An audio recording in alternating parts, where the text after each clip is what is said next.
Bonjour à tous, bonjour à toutes, bienvenue dans cette session découverte systématique.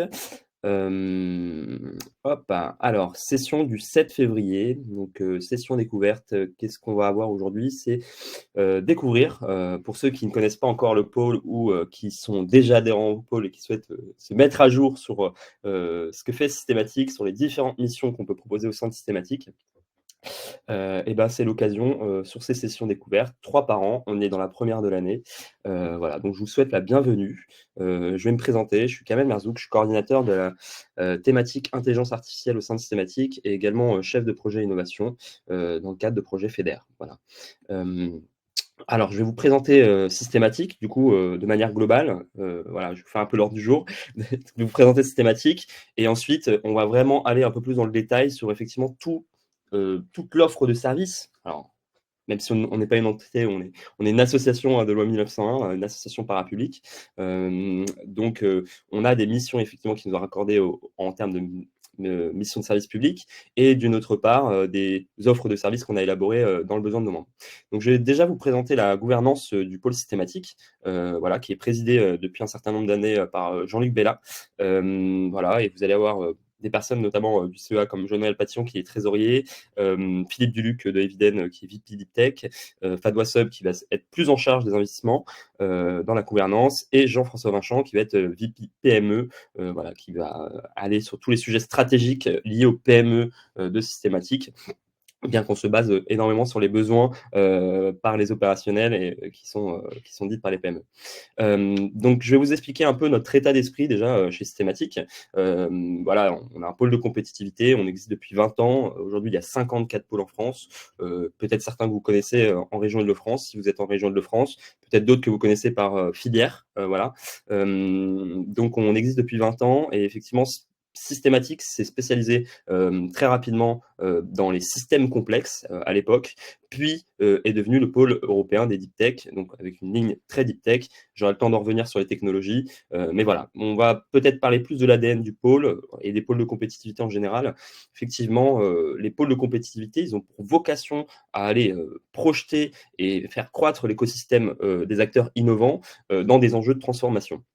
Donc le but, c'est de rassembler effectivement tous les acteurs pour inciter au partenariat technologique, pour pousser l'innovation. Parce qu'on voyait qu'il y avait des millions de dépenses publiques d'un côté sur certaines innovations et des millions de dépenses sur le privé dans ces mêmes innovations. Donc on s'est dit, on peut faire travailler tous les acteurs ensemble afin de pousser l'innovation et d'optimiser les coûts. Voilà. Donc effectivement, donc on a une première vision, c'est impulser. Voilà, donc on impulse, on donne effectivement ce rythme et cette dynamique d'aller rapprocher les acteurs.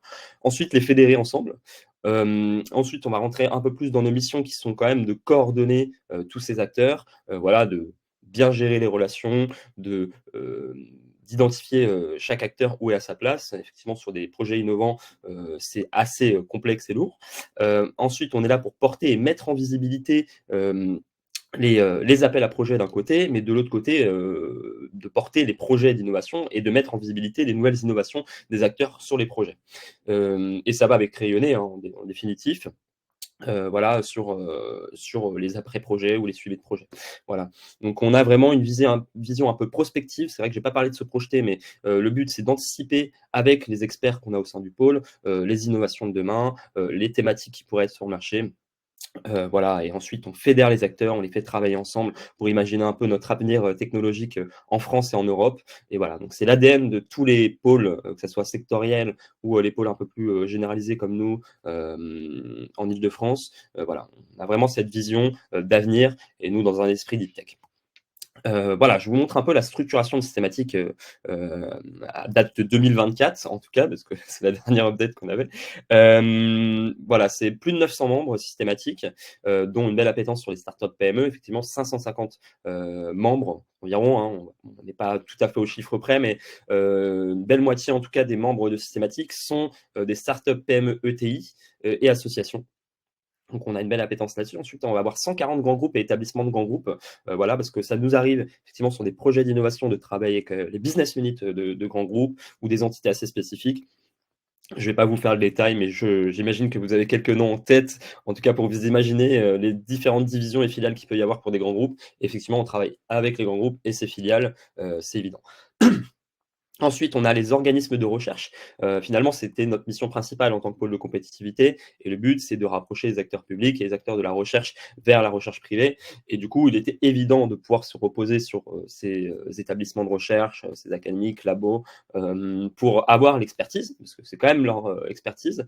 Et ensuite, les rapprocher du monde de l'entrepreneuriat. Alors, pas eux qui deviennent entrepreneurs, mais les rapprocher en tout cas de projets d'entrepreneuriat pour avoir une expertise un peu plus aiguisée. On a également un club investisseur de 20 personnes.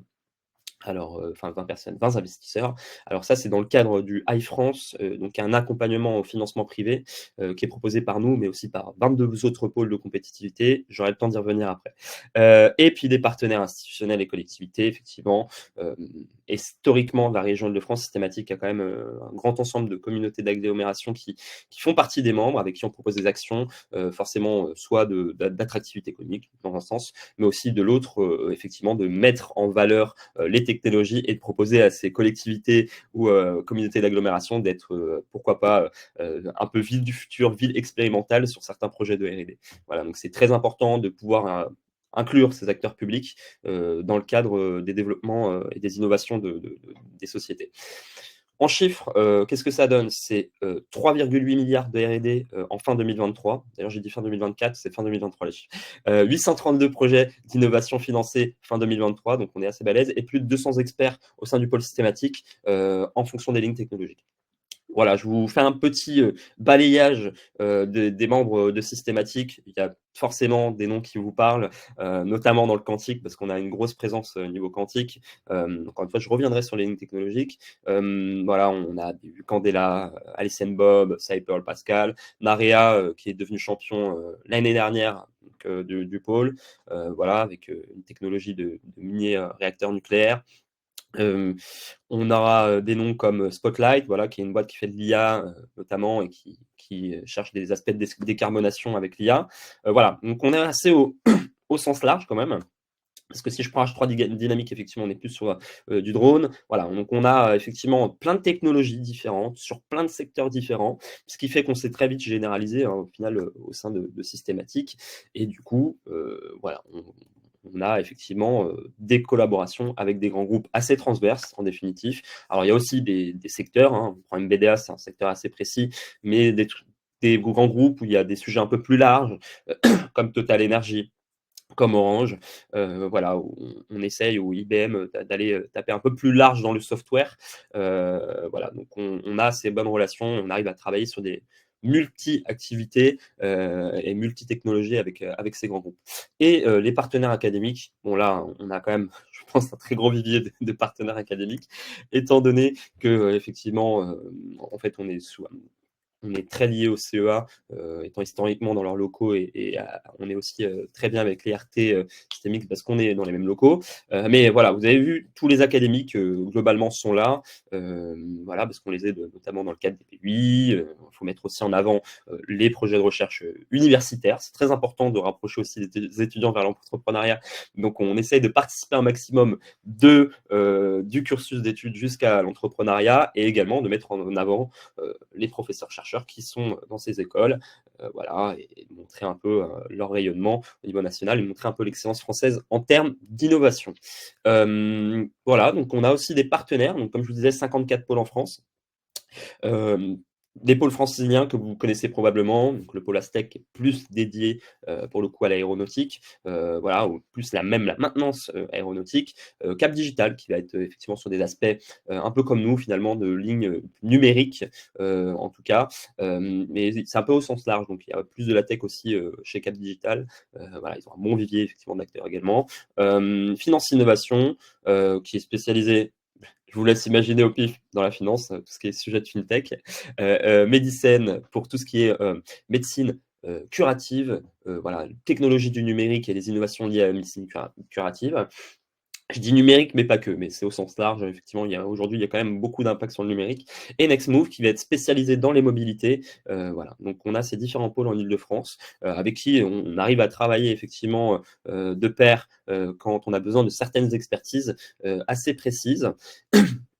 Et les partenaires acteurs d'innovation, je vous ai déjà cité l'IRT, mais effectivement, moi, à titre du hub Data Science and AI, on travaille beaucoup avec le hub Francia, voilà, qui dispose d'un écosystème qui est déjà naturellement plus large, avec des acteurs dans le sud de la France. Donc, on a tout intérêt, effectivement, à aller favoriser et mettre en avant tous les acteurs. Donc, voilà, on essaye de faire des choses en commun. Et Data IA, on a d'autres acteurs comme le Campus Cyber, peut-être que vous connaissez, ou les réseaux SAT et Incube Alliance qui sont sur la phase d'avant systématique. Alors, systématique, comme je vous disais, on a plusieurs typologies de pôles. Vous l'avez vu, effectivement, entre les pôles un peu généralistes et les pôles un peu plus sectoriels, si je reprends Aztec. Nous, on a une vision assez large, au final, parce qu'on était historiquement le pôle des systèmes complexes. Et du coup, on s'est tiré du jeu certaines technologies, en tout cas, voilà, se sont ressorties certaines technologies. Et aujourd'hui, c'est ce qui compose systématique dans son organisation. Là, c'est très important dessus parce que c'est la partie organisationnelle et notamment des équipes internes de systématique. Donc, on a aujourd'hui 7 lignes technologiques qui sont autour de 3 grands enjeux. Voilà, donc c'est un écosystème, alors un écosystème dans un autre écosystème. Donc, le but, effectivement, c'est de lier les cas d'usage avec les technologies. Très important. Donc, je vais commencer par les enjeux. Qui vont être, par exemple, la transformation numérique des territoires, la transformation numérique de l'industrie et des services et la transformation numérique de la santé, ce qu'on appelle One Health. Et ça ne va pas être comme Medicine, on ne va pas essayer de leur marcher dessus en tout cas et d'aller sur leurs activités. On va aller plus sur le préventif et la santé animale. Même s'ils traitent de certains sujets, encore une fois, on travaille de très bonne paire, on a souvent les mêmes acteurs qui sont dans des doubles adhésions de pôles, parce que c'est important d'une part d'être adhérent chez Systématique pour le côté techno, parce qu'effectivement, je vais reprendre juste après la présentation des technos, et d'autre part, sur les pôles vraiment sectoriels, où là, vous vous adressez à la ligne et au cas d'usage, mais on apporte dans les deux cas les cas d'usage en fonction de la maturité aussi des technologies. Voilà, historiquement, Systématique étant un pôle deep tech, c'est des deep tech, si on reprend la définition, c'est des sociétés qui ont quand même une technologie de rupture avec des forts effets de levier et qui n'ont pas pour vocation à être sur le marché à 3-5 ans. Voilà, techniquement, il y en a qui sont déjà sur le marché par d'autres activités, mais en tout cas, voilà, il y a cet effet de levier de TRL qui est bas qu'on essaie d'augmenter vers le plus haut possible pour les adresser au marché. Là où d'autres pôles s'adressent à des technologies qui sont déjà applicables. Voilà, donc ces 3 grands enjeux qui sont voilà, des grands fondements, en tout cas des cas d'usage de systématique, et autour les hubs technologiques. Donc je vais prendre l'exemple de Advanced Engineering and Computing, qui va traiter de tous les sujets liés à la simulation, au calcul augmenté, aux jumeaux numériques et au quantique, très important au sein de Systématique. Mais voilà, on a ce hub, voilà, Advanced Engineering and Computing. Et là, le but, c'est de fédérer tous les acteurs en France enfin en France, parce que du coup, on favorise quand même la R&D et l'innovation en France. Donc, effectivement, le but, c'est de regrouper tous les acteurs français pour pousser l'innovation, inciter au collaboratif, que chacun amène un peu sa pierre à l'édifice sur la chaîne de valeur. Et c'est hyper intéressant, ça enrichit tout le monde. Voilà, donc effectivement, on a ce hub. Ensuite, on va voir le hub Optics and Photonics. Donc là, c'est tout ce qui va être lié aux technologies LIDAR, capteurs, optiques, donc les caméras forcément, et les lasers, voilà, par exemple. Open source, donc là, l'open source n'étant pas une technologie pure, mais plus un état d'esprit. Effectivement, on fédère quand même la plus grande communauté open source en France aujourd'hui. Voilà, et effectivement, ça a développé des projets comme l'Inagora. Vous avez vu peut-être que vous connaissez, mais c'est du coup de l'IA, effectivement, un peu open source. Voilà, donc des acteurs comme ça qui, en tout cas, se donnent pour faire pousser la R&D et montrer que l'innovation, voilà, c'est toujours vers l'avant. Et ça, c'est hyper intéressant. Donc, bon, l'Inagora est plus lié à l'IA aujourd'hui quand même, mais voilà, on a des acteurs effectivement assez différents qui sont fédérateurs de l'open source, qui sont, voilà, en tout cas, qui ont cette énergie de think tank, si je peux me permettre, open source. Et du coup, c'est assez intéressant. Le Hub Drone, voilà, qui a rejoint le pôle maintenant il y a 4 ans. Donc, on dispose d'une base aérienne à Brétigny-sur-Orge, si je ne me trompe pas. Voilà, Brétigny-sur-Orge, à base 217. Peut-être que vous connaissez un autre, une autre chose qui a lieu à cet endroit, c'est la fête de l'UMA, hein, tous les ans. Et du coup, c'est sur cette base qu'on peut permettre aux sociétés innovantes de drones, notamment, et pas que, hein, je dis drone, mais c'est vrai que c'est un peu au sens large, de pouvoir faire des expérimentations sur un couloir aérien de 40 km aller-retour. Voilà, donc ça, c'est hyper intéressant pour les sociétés qui veulent justement faire de l'expérimentation en drone. Voilà, et tout en fédérant, encore une fois, dans les autres hubs, l'aspect de la communauté drone, les aspects de co-développement, les aspects de R&D, de projets collaboratifs. Donc ça, on garde cet esprit dans tous les hubs, même s'il y a des spécificités. Le hub digital infrastructure, donc le hub digital infrastructure, ça va être tout ce qui va être lié aux télécoms, à la 5G, 6G, les systèmes embarqués notamment, et sujet qui est quand même assez conséquent aujourd'hui, les sujets de data center aujourd'hui, voilà, donc font partie du hub digital infra. Et l'avant-dernier, pardon, cyber et sécurité. Donc là, ça va être toutes les technologies, que ça soit soft ou hard, liées à la cyber et à la sécurité.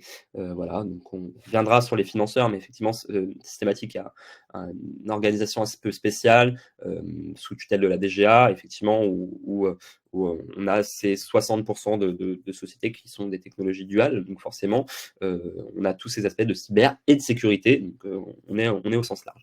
Et le dernier, le meilleur pour la fin, sans me vanter, c'est le Data Science Artificial Intelligence. Voilà, donc ça, c'est vraiment, on fédère cette communauté d'intelligence artificielle, on essaie de pousser la R&D. Vous avez vu toutes les annonces assez récentes. Si vous êtes acteur plus ou moins lointain sur l'IA avec le projet Stargate de Donald Trump, avec les milliards d'investissements en face, l'IA DeepSeek qui a fait un peu le buzz, et ben là, aujourd'hui, on essaye avec l'IA Summit qui a lieu en ce moment, d'apporter ces sujets de comment l'Europe peut se placer, au final, par rapport à l'intelligence artificielle. Donc, on se repose sur les experts, hein, c'est pas nous, les opérationnels, qui avons, on va dire, les meilleures informations, mais en tout cas, on essaye de regrouper ces informations pour justement donner une direction. Et voilà, donc là, aujourd'hui, c'est de l'IA responsable, forcément éthique, frugale, qui ne fait pas forcément partie de la stratégie de Donald Trump dans son développement des LLM. Donc voilà, on essaye d'apporter des sujets et de mettre en avant ces acteurs qui contribuent à ces sujets d'IA frugale, d'IA éthique, voilà, d'IA responsable au sens large, l'explicabilité, voilà, tous ces différents sujets. J'ai vu qu'il y avait des questions, je vais prendre les questions à la fin. J'ai vu dans le petit onglet, alors j'ai pas vu la question, mais je me ferai un grand plaisir d'y répondre. Donc les missions et rôles plus opérationnels maintenant chez Systématique. Bon, on a encore une fois cette vision et prospective. Donc là, c'est par des événements d'acculturation, par la découverte des nouvelles technologies et des projets de R&D qui peuvent se mettre en place, parce que les projets de R&D quand même ont pour grande vocation de mettre en avant un peu l'avenir des infrastructures et de comment, en tout cas, les gouvernements souhaitent qu'on transforme notre monde. Et du coup, forcément, on va se reposer sur nos experts. Donc sur chaque hub que je vous ai présenté juste avant, je vais revenir sur la slide, vous avez un comité de pilotage qui est associé avec des experts dans ce comité de pilotage. Je prends exemple pour le hub Data Science and AI, c'est Juliette Mathioli qui est ma présidente, donc qui fait partie de Thales. Voilà. Donc voilà, on a cette vision prospective. Donc c'est par effectivement des événements d'acculturation plus en type conférence et des articles. Voilà, on essaie de sortir des papiers, on essaie de faire des groupes de travail, c'est hyper intéressant. Donc voilà. L'animation des communautés et développement des entreprises. Forcément, quand vous avez un écosystème aussi riche que celui de Systématique, vous avez des grands enjeux de pouvoir faire rencontrer tous les acteurs en transverse et forcément, donc on lit ces événements de conférences et d'acculturation technologique à souvent des aspects de networking pour que les entreprises puissent se rencontrer. Et on a aussi sur des choses un peu plus généralistes liées à l'entrepreneuriat. Voilà, encore une fois, on ne va pas le faire un boulot d'un incubateur ou d'un French Tech Paris-Saclay qui va vous emmener l'URSSAF. Et voilà, sur des sujets un peu plus spécifiques et deep tech, sur du juridique, voilà, ou sur de la DAF, effectivement, on peut mettre à disposition des gens. Alors, encore une fois, ce n'est pas nous qui travaillons forcément ces sujets-là. Alors, quand je dis nous, forcément, on peut travailler une brique, mais quand ça commence à devenir assez complet, on y met des prestataires, des partenaires enfin des prestataires, des partenaires, parce que vous ne payez pas forcément l'intervention, mais c'est-à-dire que voilà, vous avez ce sujet d'avoir un écosystème enrichi avec différents partenaires du pôle. Développement marché et business, là, c'est tout ce qui va être lié à l'open innovation, on en reviendra juste après. Le développement des compétences, aujourd'hui, je pense que si je vous dis développement des compétences, vous vous sortez forcément touché et un peu concerné. Effectivement, il y a un grand enjeu de faire monter les compétences des collaborateurs, de pouvoir sensibiliser à des sujets technologiques. Bon, dans le Habia, on est en plein sujet et en pleine réflexion là-dessus. Aujourd'hui, on a plein de sociétés qui veulent se mettre à l'intelligence artificielle et qui vont soit de manière artisanale, donc avec peut-être des mauvaises pratiques, ou soit effectivement qui n'ont pas encore l'aspect de données, enfin, qui n'ont pas encore la connaissance de la valeur de leurs données, etc. Donc effectivement, on a des gros aspects de montée en compétences, ou des sociétés qui sont déjà très établies, ou sur une brique précise. Je prends exemple, si demain vous êtes une société qui fait du quantique, vous n'avez pas l'aspect crypto post-quantique, et ben, il y a des formations courtes qui sont faites pour ça, notamment par des partenaires comme l'INRIA Academy, que vous connaissez, et anciennement ADN aussi. Voilà. Les alliances stratégiques, j'en parlais tout à l'heure. Les alliances stratégiques, ça passe surtout au sein systématique par des alliances technologiques. Alors, alliance stratégique, ça peut être du business, mais nous, on ne peut pas, en tout cas, interférer là-dessus. On fait des mises en relation. C'est possible largement dans le cadre d'open innovation ou de mise en relation one-to-one, mais les alliances stratégiques, effectivement, c'est dans le cadre d'alliances technologiques. Et là, c'est intéressant parce qu'on a effectivement des pistes qu'on peut plus ou moins creuser. Plateforme technologique, donc effectivement, bon, ça c'est un peu au sens large. Et la R&D, bon, ça c'était normalement mon premier point. Je reprends toujours le premier en dernier, mais c'était le premier point que je vais aborder. Effectivement, recherche et innovation, bah, c'est notre cœur de métier. Hein. Comme je vous disais, le but c'est quand même de passer des sociétés qui sont à des TRL, par exemple, de 3 jusqu'à et les faire passer à 9, quoi. Les faire arriver au marché à terme sur les 3 à 5 ans de manière classique sur des sociétés deep tech. Bon, il faut bien que je vous présente un peu les insides de Systématique, la team des leaders du coup de communauté. Voilà, donc là vous avez les différents coordinateurs des hubs et enjeux. Donc à chaque hub technologique à chaque hub technologique est rattaché un coordinateur, et à chaque enjeu est rattaché un coordinateur. Donc vous allez avoir Najwa pour le hub Optics and Photonics, vous allez avoir Florence pour 2 hubs du coup open source et digital infra. Vous allez avoir Christian pour l'enjeu One Health. Donc là c'est plus l'apport de cas d'usage encore une fois. Cybersécurité, Alexandre Ravin. Très belle communauté cybersécurité, hein, de plus de centaines de membres fédérés. Hub Data Science and AI, du coup représenté par moi-même depuis le début de l'année 2025. Natacha pour le Hub Drone. Soumaya pour l'enjeu industrie et services, encore une fois sur les cas d'usage. Daniel Vert sur le Hub Advanced Engineering et Computing. Et là, je peux vous dire qu'on a fédéré tous les acteurs quantiques en France. Et ça, on en est très fiers, en tout cas, de pouvoir fédérer ces acteurs quantiques.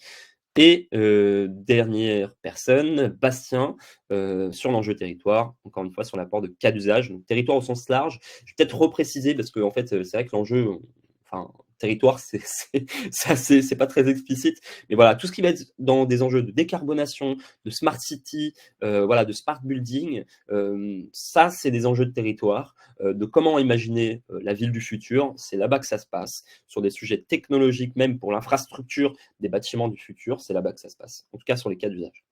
Après, si vous êtes technologiquement sur de la télécom, vous serez dans le hub DI en termes de technologie. Et ensuite, sur l'équipe transverse, vous avez toujours Christian, du coup, qui est coordinateur en relations entreprises. Donc là, c'est plus de la gestion, effectivement, de mise en relation un peu en transverse, parce qu'effectivement, être siloté par hub en jeu a des très bonnes qualités pour fédérer l'écosystème des acteurs technologiques, mais du coup, ça implique de pouvoir aller se faire rencontrer les différents acteurs, de faire les liens et les bonnes idées entre les différents acteurs en transverse. Et du coup, c'est le rôle des coordinateurs ou des chefs de projet relations entreprises qui vont gérer toute cette relation transverse. Ensuite, on a Isabelle Veil, qui est coordinatrice investissement et accompagnement PME en levée de fonds. Effectivement, dans le cadre du High France, dont je reviendrai tout à l'heure, il y a cet accompagnement et du coup, cette relation investisseur qui est là. Coordinateur collectivité territoriale, c'est Fabrice, qui en a responsabilité. Et le but pour lui, voilà, c'est de fédérer les acteurs publics, de leur proposer des actions. Alors j'en reviens, hein, c'est-à-dire que quand on fait rentrer un membre au sein de Systématique, on fait un plan d'action en face, voilà, le but, c'est de trouver des actions pour mettre en visibilité dans son projet ou l'aider sur sa R&D, donc labelliser des projets d'innovation, qui est le cœur historique, je le répète peut-être pas assez, mais des pôles. Donc, c'est-à-dire qu'on labellise ces projets d'innovation par des experts pour faire augmenter vos chances de succès, de succès sur votre projet, sur un BPI, sur un IDEMO, sur un iLab, voilà, sur un iNov, c'est quasi obligatoire d'être labellisé par un pôle. Voilà, donc il y a tous ces aspects de labellisation que j'ai pas assez mis en avant et qui est notre cœur de métier. Enfin, c'est pour ça que les pôles ont été créés. Bettina Massiengo sur la partie RH et compétences. Donc là, effectivement, ça va être surtout l'aspect job board. Si demain vous cherchez des talents, des compétences, nous étant adossés quand même à un gros vivier, un gros écosystème d'académiques, voilà, on a cette chance d'avoir des étudiants futurs ou en sortie d'études talents sur des lignes technologiques très précises. Ça passe par le job board systématique pardon, les formations, les montées en compétences, comme j'ai dit tout à l'heure, avec l'INRI Academy notamment. Le responsable projet européen, je n'ai pas encore parlé de l'Europe, c'est normal, il y a des slides juste après, mais globalement, on réplique ce qu'on fait en France, notamment sur la partie sourcing d'AP, genre, je vais revenir juste après sur les précisions des missions, au niveau européen. Voilà. Ouais, voilà, on y arrive à notre offre de service. Donc, tout ce qui va être lié à la R&D et innovation. Là, ensuite, on aura tout ce qui est lié au développement et accélération des entreprises. Ensuite, tout ce qui est lié au business open innovation. Ensuite, au RH compétences. Puis à l'Europe à l'international. J'aurais peut-être même dû lier R&D avec l'Europe. Voilà. Qu'est-ce qu'on fait concrètement chez Systématique parce que vous avez vu, il y a une équipe derrière quand même de quasi 30 personnes, donc ça veut dire qu'on produit des choses en contrepartie. Voilà, on a en tout cas sur la partie projet de R&D et innovation, c'est hyper important quand vous êtes une startup et une société qui fait de la R&D très généralement, de bien vous sourcer sur les appels à projets génériques, d'une part, donc les BPI, InnovUp, PMUp, etc. Mais aussi un peu plus spécifique. Je prends l'exemple dans mon hub d'un ANR FSIA qui est vraiment assez spécifique sur l'intelligence artificielle. Voilà, c'est une relève par an, mais en tout cas, c'est pas forcément, c'est un peu plus spécifique et des fois, on peut le louper si on n'a pas l'info. Et du coup, ça passe par tous les mois. Nous, on produit un webinaire, donc webinaire appel à projet. On présente tous les appels à projets français, régionaux et européens sur lesquels les sociétés deep tech, en tout cas, peuvent être éligibles et faire financer leur R&D. Ensuite, on a l'accompagnement au montage de projets monopartenaires et collaboratifs. Donc, on a les sessions effectivement d'émergence de projet où pardon, excusez-moi, je bois juste une goutte d'eau. Et ensuite, je reprends ma phrase. L'accompagnement projet de nationaux de partenaires, excusez-moi, j'ai coupé en pleine phrase. Sur la session d'émergence de projet, vous présentez votre projet et vos besoins, avec quel partenaire technologique vous imaginez, en tout cas, travailler. Et nous, on met en avant cette émergence de projet lors d'un atelier. Voilà, on peut le faire de différentes manières, mais le but, c'est que vous trouviez un partenaire voilà, qui fait partie du pôle ou non, mais en tout cas que cette info soit diffusée et que vous puissiez continuer à développer votre R&D. Expertise et labellisation de projet. Comme j'ai dit, ça, c'est le fondement et le cœur même de Systématique et des autres pôles de compétitivité techniquement, parce que ça a été créé par l'État, quand même, les pôles. Et du coup, on a pour vocation d'être ce tiers de confiance sur l'aspect innovation. Donc effectivement, si demain vous avez des appels à projets étatiques, voilà, tout ce qui est appel public, on est ce tiers de confiance sur la partie labellisation. Et le but, c'est de labelliser vos projets en fonction de votre expertise technologique, en tout cas de votre ligne technologique. Voilà, si vous faites du quantique, vous ne faites pas labelliser par Nuclear Valve qui ne fera pas forcément du quantique. Donc il y a une logique, en tout cas, de recommandation de chaque pôle de compétitivité. Et comme je vous ai dit, de toute façon, Nuclear Valley va naturellement, s'il y a du quantique, appeler Systématique pour se reposer sur ses experts et faire de la collabellisation parce qu'on le fait aussi. Voilà. Donc, effectivement, on a tout ce sujet de bien être les bons experts pour les bonnes lignes technologiques sur l'aspect labellisation de projet. Et là, je vous donne une statistique immédiatement. Si demain, vous déposez un projet sans labellisation d'un pôle, et là, je parle au sens large, on a compacté tous les appels à projets possibles et inimaginables, en tout cas que nous, on traite au sein de Systématique, vous avez entre 25 et 35%, entre guillemets, donc entre un quart et un tiers. Quand vous êtes labellisé par un pôle de compétitivité, vous passez à, en tout cas par Systématique, Mais je peux défendre aussi mes collègues des autres pôles parce que je pense qu'ils ont une stat aussi voilà, supérieure, étant tiers de confiance au niveau de l'État. 53%, voilà, on passe à 53%, plus d'une chance sur deux de remporter votre projet. Donc vous avez tout intérêt, si demain vous faites de la R&D et vous faites des projets d'innovation, à passer par un pôle pour avoir ce label et confirmer la faisabilité technique et l'aspect marché par ces experts, parce que ça vous donne quand même beaucoup de chances d'aller chercher le financement au bout. Et comme je vous ai dit, dans le cadre d'un iNov et un iLab, c'est impossible si vous ne vous faites pas labelliser par un pôle. C'est voilà, on n'est pas obligatoire.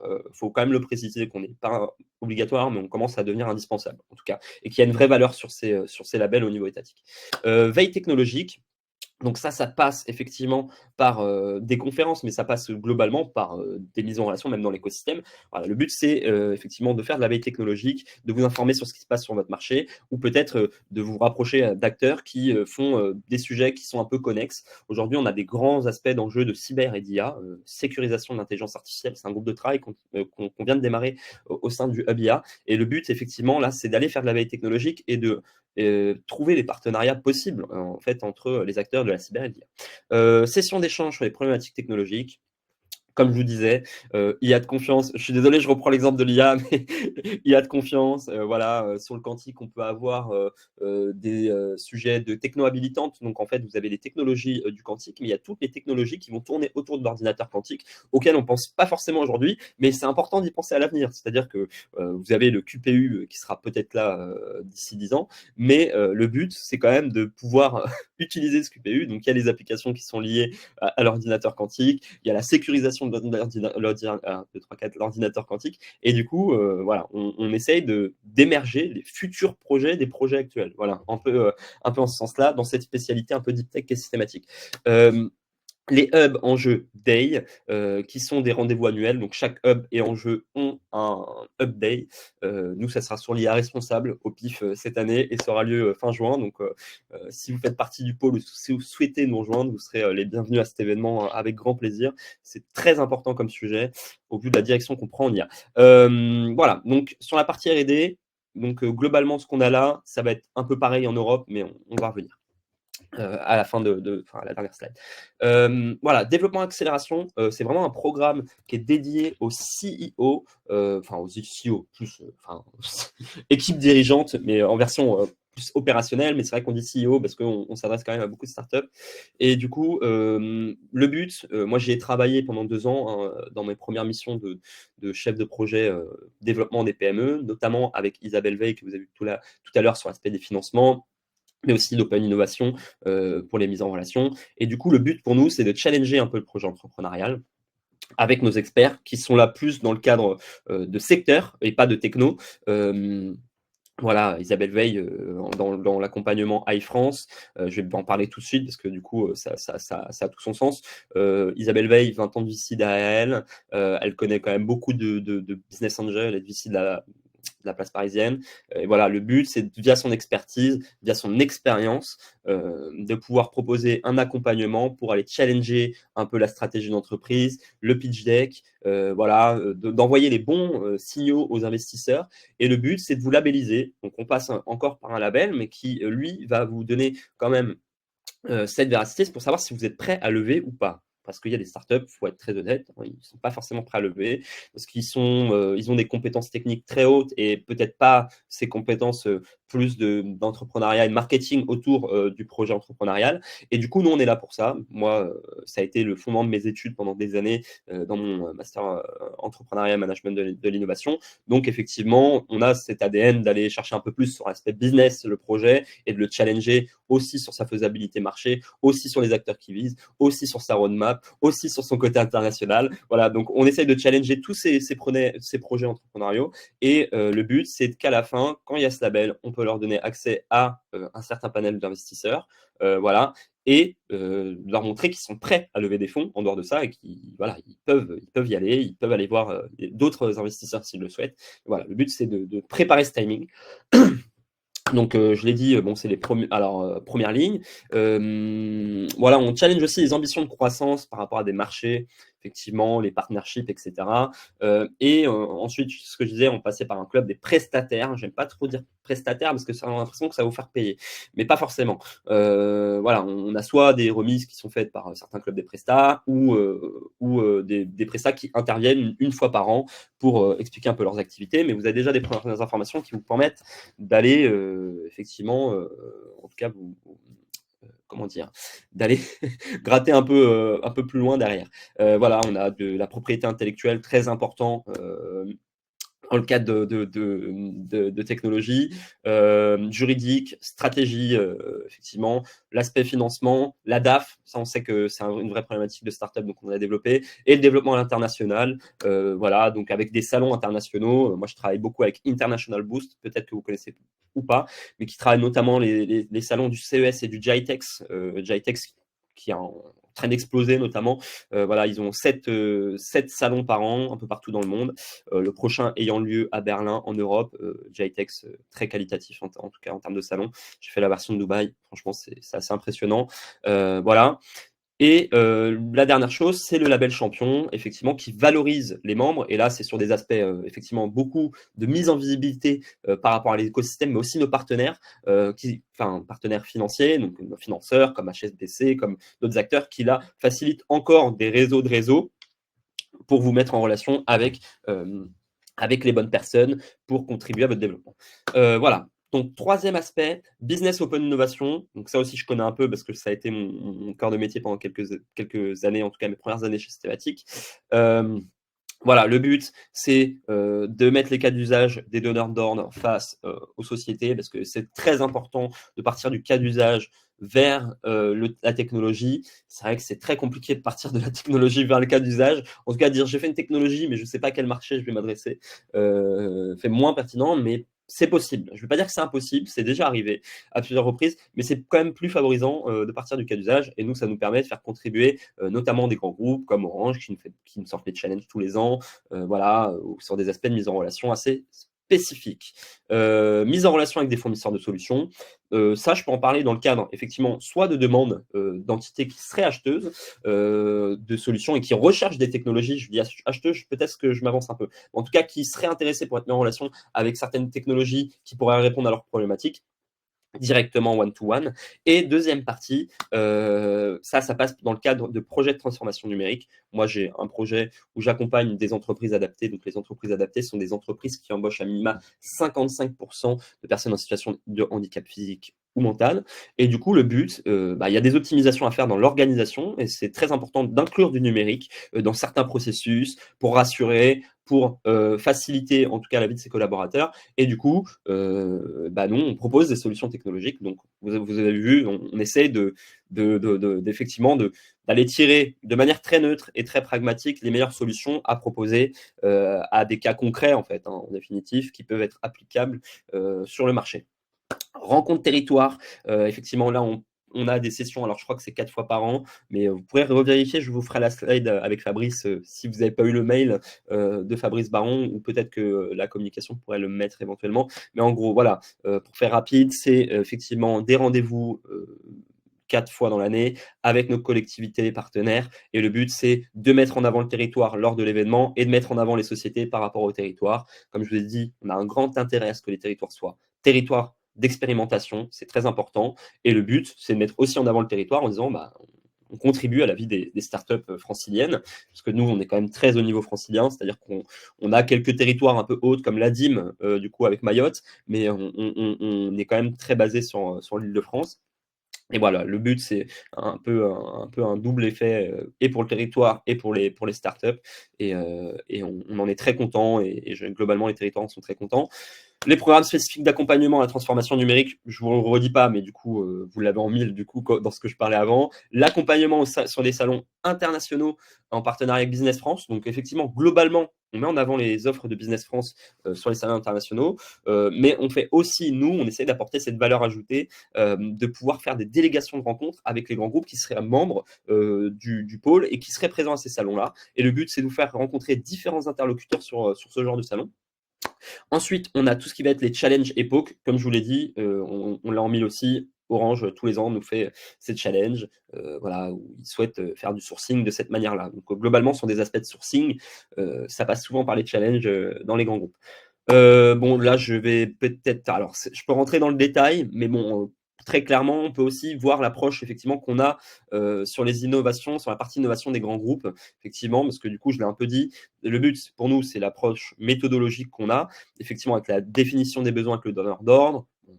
Très globalement, le donneur d'ordre, c'est souvent des besoins qu'il a. On essaie de préciser le besoin pour adresser un cahier des charges en face de challenge ou d'AMI vers les startups de cette thématique. Les startups, j'ai beaucoup startups, mais c'est startup PME ETI. Ça peut être une ETI ou une PME. Je suis désolé si je vous ignore en tant que PME, mais vous êtes bien inclus dans ces sujets. Élaboration et validation d'un règlement de challenge. Donc, on met en place les conditions ensemble. La publication, la diffusion vers l'écosystème. Si c'est un challenge public, organisation d'un événement de lancement. Ça, on aime bien. Forcément, ça donne de la visibilité, un peu de marketing au sujet. Et c'est très important. Le mapping et le sourcing des entreprises qui peuvent répondre à la MI. Là, je vais reprendre un autre projet que je gère aussi, qui est le FEDER Green Industry et le FEDER Green Industry, notamment. Le but, ça sera là à terme, à très courte durée. Donc, je vous préviens, si vous faites partie du pôle, si vous intégrez le pôle et que vous avez des enjeux de transformation numérique et environnementale ou environnementale, FEDER Green Industry, c'est un projet jusqu'en fin 2027 et ça va vous permettre d'accompagner des entreprises franciliennes, PME franciliennes dans le projet de transformation numérique et ou environnementale. Donc, c'est très au sens large. Ça peut être de l'IA, ça peut être de la cyber, ça peut être de la transformation environnementale en tout point par du software. Et le but, là, c'est d'accompagner ces entreprises et de les faire financer sous le régime des minimi, que vous connaissez peut-être ou pas, et voilà, qui a un régime spécifique lié au FEDER, donc au projet européen. Voilà, donc là, effectivement, on va aller cibler les sociétés qui sont potentiellement éligibles à cette AMI de prestataires. Donc, le but, c'est de faire un catalogue des prestataires par ces entités qui peuvent justement être sur ce catalogue. Et le but sera d'accompagner à terme 30 PME. Donc, on a 120 en sensibilisation, 60 en diagnostic et 30 en accompagnement. Et le but, c'est de vous mettre en avant envers ces personnes, envers ces sociétés qui souhaitent transformer et sur lesquelles on peut aider à faire le financement par le régime des minimi. Et vous placez en tant que prestataire. Voilà, c'est un peu de l'échange win-win finalement, parce que la société paye moins et le prestataire est payé dans tous les cas. Je vais essayer d'aller rapide parce qu'il reste déjà 15 minutes. Alors, mise en place d'une plateforme de matchmaking pour le dépôt des dossiers, bon, ça c'est du classique. Organisation et tenue d'un jury, ça c'est du classique dans le processus d'un challenge. Aide au montage de dossiers de financement par les lauréats. Ouais, ça peut arriver effectivement qu'on monte des dossiers de financement. Alors, on monte pas, on aide à monter le dossier parce qu'on a on sera en conflit d'intérêts en tant que pôle de compétitivité à monter les dossiers, par exemple, d'entreprises qui feraient des dépôts de projets. Si on labellise le projet, on ne peut pas monter le dossier par évidence parce que, effectivement, si on monte le dossier, on ne peut pas se labelliser nous-mêmes par rapport à ce qu'on a monté. Donc, on essaye d'être pragmatique. Donc, on ne monte pas concrètement les dossiers de ces entités-là. On aiguille avec des recommandations en disant sur ce point-là, il faudra approfondir, sur ce point-là, on n'a pas les données financières. Enfin, voilà, c'est effectivement plus de l'aiguillage et c'est très important parce qu'en définitive, les sociétés, si on s'implique dans le dossier, il n'y aura plus de valeur sur le label des pôles de compétitivité. Et normalement, tous les pôles ne peuvent pas aider au montage de dossiers. C'est une de nos prérogatives au niveau étatique. Et session de bilan, voilà. Donc, effectivement, on accompagne vraiment en fait la partie grand groupe et direction innovation de grand groupe sur toute la chaîne de valeur. Et ça, c'est hyper intéressant parce que du coup, s'ils ont une problématique à adresser, on peut le faire sous différents formats. On peut le faire lors d'événements, effectivement, où ils mettent en place leur cas d'usage ou leurs problématiques, où ensuite on met les cas d'usage. On peut passer par des challenges. Moi, à titre perso, je préfère passer par des challenges, j'ai un peu plus de dynamisme et il y a un côté, effectivement, on est un pôle de compétitivité, donc le mot compétitivité est très important. Donc voilà. Là, sur un focus plus, effectivement, challenge public, voilà, on a des exemples, etc. Je ne vais pas rentrer dans le détail de cette slide parce qu'elle est quand même assez lourde, mais c'est très dans le détail. Mais vous avez vu un peu l'état d'esprit qu'on a au niveau de ces challenges et de l'accompagnement. Globalement, le public et le privé, on a ce même processus. Ensuite, on va tout ce qui va être lié au RH, voilà. Effectivement, on a des études RH annuelles où ça nous permet de pouvoir effectivement mettre une métrique sur sur l'avancement du marché, sur les recherches des entités par rapport à des aspects de RH en fait, hein, et de recrutement. Donc on essaye tous les ans, et ça c'est bien de pouvoir y répondre de manière très généraliste parce que ça nous met une vraie métrique et ça nous permet en face de bien cibler les bonnes offres qui peuvent répondre aux besoins des entités, que ce soit PME, ETI, grands groupes, collectivités. C'est très très important qu'on puisse avoir ces retours des enquêtes, et derrière on a des vraies actions qui se mettent en place, comme des partenariats avec, encore une fois, l'INRIA Academy. Bon, je l'ai répété peut-être 4 fois, mais voilà, c'est des sujets qui ont fait partie de ces enquêtes, des besoins de l'enquête, et du coup on a mis en face des partenaires. L'aide au recrutement, relais d'emploi, je vous en ai parlé avec le job board tout à l'heure. Voilà, on a un job board. Vous pouvez aller sur le site de Systématique et mettre l'offre d'emploi de personnes que vous recherchez. La mise en relation entre industriels et académiques. Donc, tous les ans, alors, il y a 2 à 3 événements via un outil de matchmaking, de rencontres PhD entreprise et alternant entreprise. Le but, c'est simplement de aider des entreprises qui seraient en recherche technologique de R&D, de mettre quelqu'un en thèse, par exemple, qui fait sa thèse sur tel sujet et l'intégrer dans une entreprise, ou de faire des mises à disposition de personnes très compétentes sur leur ligne technologique sur une certaine durée pour le développement de l'entité. Voilà, l'aspect du formation, je ne reviens pas. Effectivement, il y a ADN et INRIA Academy avec qui on a travaillé. Voilà, enfin, avec qui on a travaillé, avec qui on travaille. Les dispositifs de reconversion, et j'ai pas tout en bas, mise à disposition. Je vous l'ai déjà dit. Voilà. C'est représenté par Bettina Massengo. Donc, n'hésitez pas à prendre le mail. Voilà, encore une fois, je pense qu'on pourra vous envoyer la présentation à la fin. Mais voilà, donc globalement, c'est Bettina qui gère cet aspect-là. Et là, on en revient, c'est pour ça que je voulais rester l'appel à projet avec l'Europe à l'international, parce que là, on revient sur une partie appel à projet, et là, c'est très important pour les sociétés innovantes, grands groupes, tout type, d'ouvrir aux oreilles, parce qu'on a quand même une vraie tendance à aller de plus en plus vers du financement européen, et là, c'est très important. Donc nous, qu'est-ce qu'on fait concrètement? On fait de la veille et de l'identification des appels à projets européens, très spécifiques des fois. Il y en a, ils sont sur l'IA générative, c'est assez, voilà. Et il y en a qui sont plus dans de la transformation, donc c'est plus dans le cadre des FEDER, hein, d'ailleurs, que c'est un peu plus large, ou le DIH. Et voilà, on a effectivement soit des appels à projets très spécifiques, soit des appels à projets assez larges. Et là, le but, c'est quand même d'aller chercher des financements qui sont quand même plutôt canons au niveau européen. Et c'est important de s'informer sur ce sujet-là. Le relais d'information et des événements au niveau européen. Alors là, ça va être plus ce qui va être lié à l'EIC, hein, l'European Innovation Council. Donc voilà, c'est très important de pouvoir s'informer. Bon, sur les événements, très globalement, on a plein de pôles qui intègrent maintenant des parties prenantes au niveau européen sur la gestion de projet. Je pense au Web Francia qui avait fait l'événement Elevate la semaine dernière, qui avait mis une personne au niveau Europe qui expliquait les projets. Diagnostic personnalisé, orientation, relecture des dossiers. Donc, on est dans le même cadre finalement que la labellisation de projet, sauf qu'on ne labellise pas au niveau européen, mais la labellisation de projet au niveau français. Donc, c'est-à-dire qu'on relit le dossier, on aiguille un peu, on ne touche pas au dossier. Encore une fois, ce serait trop de conflit d'intérêt. En tout cas, on aiguille le porteur pour son dossier. Le coaching et analyse personnalisée sur la stratégie, sur la proposition de valeur, sur le business model, parce que le marché européen étant assez large et n'étant pas la même stratégie que le marché français, forcément, il faut qu'on puisse avoir des stratégies adoptées, notamment sur le côté technologique. Hein. Les mises en relation avec les partenaires européens, donc on a des relations intercluster. C'est peut-être important de préciser que nous-mêmes, on travaille sur des sujets européens, on dépose des projets européens pour faire du management de projet, pour aider, comme le titre encore une fois du FEDER Industrie, les entreprises à faire de la transformation numérique. Et des fois, on répond en consortium à ces projets-là. Voilà, des fois, on répond avec un cluster espagnol, des fois, on répond avec un cluster allemand. Voilà, le but, c'est d'aller chercher d'autres compétences et d'autres sociétés dans d'autres clusters et de travailler ensemble. Et c'est hyper intéressant et enrichissant. Et à terme, ça vous met en visibilité sur voilà, des marchés qui peuvent être très intéressants pour vous. Je pense à l'Allemagne notamment. Webinaire, matchmaking, effectivement, et émissions internationales. Bon, ça, c'est encore une fois, ça revient sur les mêmes sujets. Donc, c'est aussi par le webinaire AAP que vous allez avoir les infos sur les appels à projets européens, notamment. Voilà.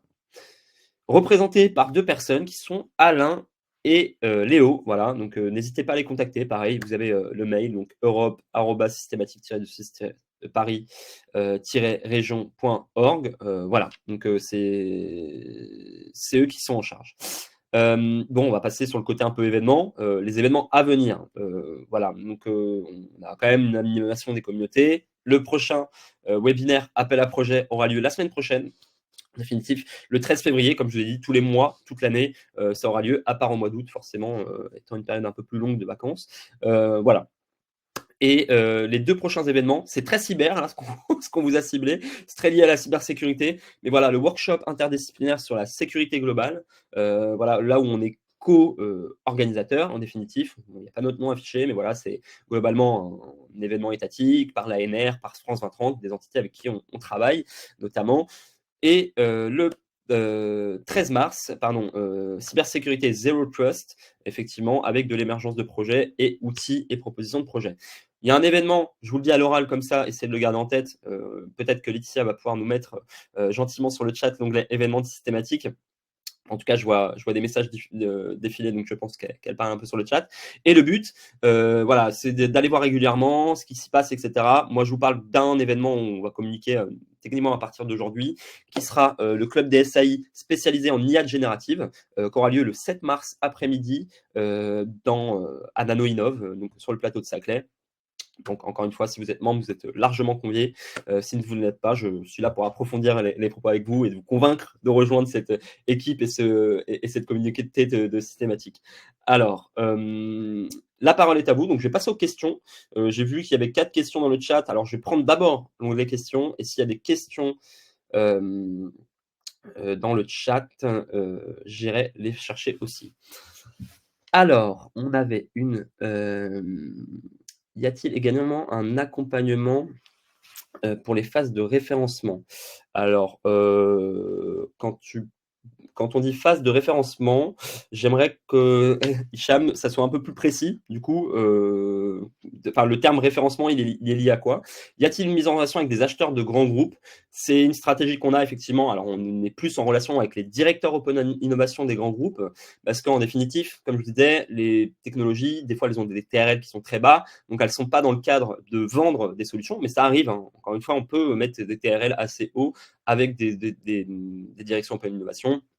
Et c'est vrai qu'on est très en lien plus avec les directions innovation que les directions achat, parce que historiquement, on a ces TRL qui sont bas, et le but, c'est d'aller chercher des cas d'usage, des POC. En général, quand on fait des cas d'usage, des POC, ça finit souvent par du partenariat, en tout cas avec les entités. Il y en a avec un DGA, comment on peut organiser une rencontre avec eux? Est-ce que le pôle peut nous aider sur le sujet? Bien sûr, tous les ans, a lieu un événement qui s'appelle le PME DGA Tour, voilà, qui met en lien tous les acteurs niveau défense avec les PME membres du pôle. Et ça a lieu tous les ans. Tous les ans, c'est une réussite. Voilà, encore une fois, on a vraiment, nous, un lien spécifique avec la DGA du fait qu'on a cet aspect un peu dual et des technologies de rupture, hein. On a quand même des enjeux de souveraineté, je ne l'ai pas précisé pendant la présentation, mais bien sûr que thématique, on a cet enjeu de souveraineté. Voilà, on a cette éthique à aller garder la technologie quand même en France. Globalement, on a cet enjeu par la région de garder les acteurs en France, ce qui est logique hein, en définitive, et de garder l'IP, donc la propriété intellectuelle des technologies en France. Donc, bien sûr, la DGA, PME DGA Tour, une fois par an, on pourra vous communiquer peut-être la date du prochain, si elle est déjà mise dans notre planning en interne. Voilà, on a ça et on a aussi des mises en relation au sens large. Alors, avec la DGA, je sais que ça nous est arrivé dans des cas particuliers de mettre en relation et de challenger des projets pour de la potentielle réponse à projet après. Et l'AID aussi, c'est assez intéressant, donc l'Agence Innovation Défense, avec qui on travaille un peu plus, là, justement, sur les aspects de financement privé, notamment, parce qu'ils disposent d'un FID, d'un Fonds Innovation Défense, et du coup, on essaie de cibler les bonnes entités sur lesquelles ils misent, parce qu'ils misent pas beaucoup, mais quand ils misent voilà, ils misent assez bien. Donc voilà, on peut effectivement de différentes manières mettre en lien avec la DGA, mais le gros événement annuel, c'est le PME DGA Tour. Est-ce que vous couvrez des projets de robotique physique? Bien sûr, par notamment Soumaya. Donc, si on reprend la structuration, je suis désolé, je vais remonter les slides assez rapidement. Soumaya, de l'enjeu industrie et services. Donc, ça va être tous les aspects d'innovation sur des enjeux d'industrie et de services. Donc, forcément, on a des sujets de robotique et une des thématiques qu'on aborde notamment avec l'IA, c'est la robotique, enfin l'IA pour la robotique, qui font partie de la stratégie de la région de France, parce qu'on suit aussi cette stratégie-là. Voilà, donc, pardon, excusez-moi, tac, je reviens là. Est-ce qu'on a des questions dans le chat normal? Je reprends, excusez-moi, au fil de l'eau. Ça a déjà été posé. Donc le bonjour à tous, je suis navré, bonjour à tous dès maintenant. Est-il possible de trouver par votre intermédiaire des porteurs de projets qui souhaiteraient travailler avec les académiques pour amener le projet sur le marché, en lien également avec la valorisation, avec le service de valorisation de l'école? Alors, pour être tout à fait honnête, je n'ai pas vu le cas de figure encore au sein du pôle systématique. On peut aborder avec Bettina, notamment sur la partie RH, c'est déjà arrivé, mais globalement, on a déjà, nous, travaillé en tant que systématique sur des PUI, donc des projets universitaires d'innovation. Voilà, donc c'est des choses qu'on peut largement faire, je pense, si c'est en lien. Donc la mise en relation avec les acheteurs, j'en ai parlé. Alors j'ai parlé avec une vingtaine de directeurs innovation de grands groupes et ils ne savent pas mettre en relation des startups du territoire avec les directions achats pour pouvoir rentrer en phase de référencement. Ouais. Alors ce qui est compliqué, comme je vous disais, c'est le niveau de TRL de l'entreprise. Aujourd'hui, la direction achat va que aller dans le cadre d'une société qui aura des produits et services opérationnels. Donc, c'est très important, effectivement, d'avoir un TRL haut, là où les directions innovation et open innovation ne s'adressent pas à des sociétés qui ont forcément des TRL hauts. Et le but, voilà, c'est d'aller chercher du partenariat technologique. En plus, c'est pas forcément la même chose. C'est-à-dire qu'une direction achat pour du référencement, si je prends exemple, si vous voulez être référencé au titre d'un grand groupe, n'est pas la même chose qu'une collaboration technologique. Donc voilà, c'est vrai qu'il y a un sujet de mettre en relation avec les directions achats. Maintenant, le référencement, une startup préfère plus faire de la presta pour un grand groupe que d'être référencé par un grand groupe. En tout cas, c'est comme ça que je le vois par expérience. Et l'achat en circuit court, par contre, je suis entièrement d'accord, ça, il y a un vrai enjeu. Patricia, pouvez-vous me redonner l'information pour participer au club IA Générative? Bien sûr, je vous transmets l'information dès qu'on a, effectivement publié l'événement. Mais voilà, effectivement, il y a un vrai sujet potentiellement d'achat, mais Hicham, je serais curieux de développer le sujet avec vous parce qu'on écoute beaucoup nos membres, notamment, et je serais ravi en tout cas d'en échanger avec vous et d'identifier potentiellement avec d'autres acteurs ce faux battement entre les acteurs start-up et en tout cas sociétés qui peuvent être référencées et les grands groupes. Yes. La suite. Alors, qu'est-ce qui se passe ensuite? Parce que je pense que j'ai fait le tour des questions. Si vous avez d'autres questions entre le maintenant et une dernière question, c'est vrai qu'il est déjà 11h, n'hésitez pas. Voilà. La suite. Donc, soit vous êtes déjà adhérent parce que vous voulez un petit coup de refresh sur les missions du pôle. Voilà, vous êtes référencé par un hub en jeu si vous êtes membre. N'hésitez pas à vous rapprocher du coordinateur. Ça, c'est très important. C'est lui qui gère cette relation. C'est lui qui fait le plan d'action avec vous. C'est très important de se rapprocher de votre coordinateur et de reprendre le contact. Donc, reprenez contact avec votre coordinateur. Si vous ne savez pas, venez me voir et je vous aiguillerai, il n'y a aucun problème. Si vous n'êtes pas membre, je peux vous proposer d'adhérer à Systématique et de contribuer à notre belle innovation française. Voilà, donc il y a différents, effectivement, étant une association, on a un sujet d'adhésion annuel, comme beaucoup d'associations. Voilà, ça va de la start-up PME, petite PME de 1 à 9 salariés à 500 € hors taxe jusqu'au grand groupe à 16 000 € hors taxe, effectivement, où là on propose notamment la mise en place de cas d'usage avec les grands groupes. Voilà, on fait aussi de la prestation ad hoc pour les grands groupes, c'est aussi très bien. Des fois, quand on n'a pas envie de profiter de tout le panel d'offres de systématiques, voilà, on a aussi un peu plus de l'adaptatif pour les grandes entités et les organismes de recherche, donc 5 000 € hors taxe, grands établissements. On est en train d'avoir une réflexion sur des établissements qui seraient potentiellement plus petits, qui peuvent moins contribuer, et des établissements plus gros qui peuvent mettre un peu plus. Et les organismes publics nationaux, forcément adhérents, mais même plus que adhérents en fait. La plupart sont financeurs, le ministère des Armées, déjà. Voilà, si vous avez besoin de plus d'informations, moi je serais ravi de vous répondre au titre de ancien chef de projet développement des entreprises, mais je le suis toujours. Voilà, il y a mon mail, mon numéro de téléphone, je serais ravi de discuter avec vous et d'échanger. Et en attendant, voilà, Si vous avez besoin de plus d'informations, si vous êtes membre, vous rapprochez des coordinateurs. Si vous n'êtes pas membre, rapprochez-vous de moi, il n'y a aucun problème. Je serai avec grand plaisir. Je vous donne une petite vue à la fin. Quand je dis nos financeurs, c'est important de les noter.